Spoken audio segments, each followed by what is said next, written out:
Can't find the text effects button on your iPhone? It's easy to miss if you don't know what you're looking for. Let me show you exactly where it is and what you can do with it. First, open the Messages app on your iPhone. Now, open any iMessage conversation and tap the text box to bring up the keyboard. I'm typing a simple message here, for example, "Happy birthday." Now look around the Messages controls near the text field for the text effects icon. It looks like a capital A with small effect lines around it. Tap that text effects button. And right here, you'll find different effects that can make your message a lot more interesting. For example, you can choose effects such as big, small, shake, nod, explode, ripple, bloom, and jitter.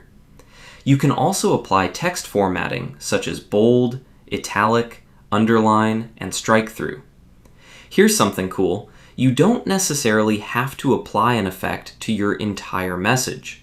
For example, I'm typing, "This is really amazing."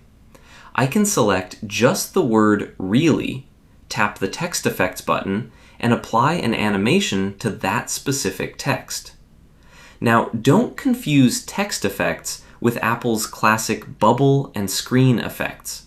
If you want effects like loud, gentle, invisible ink, balloons, or full screen animations, type your message and then touch and hold the blue send arrow. That opens the Send with Effect screen, where you can switch between bubble and screen effects.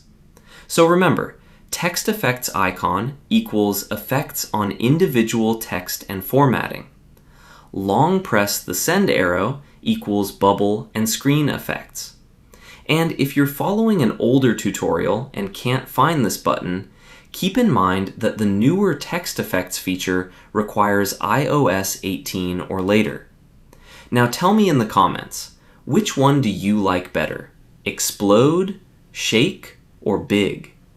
Thanks for watching, and I'll see you in the next video.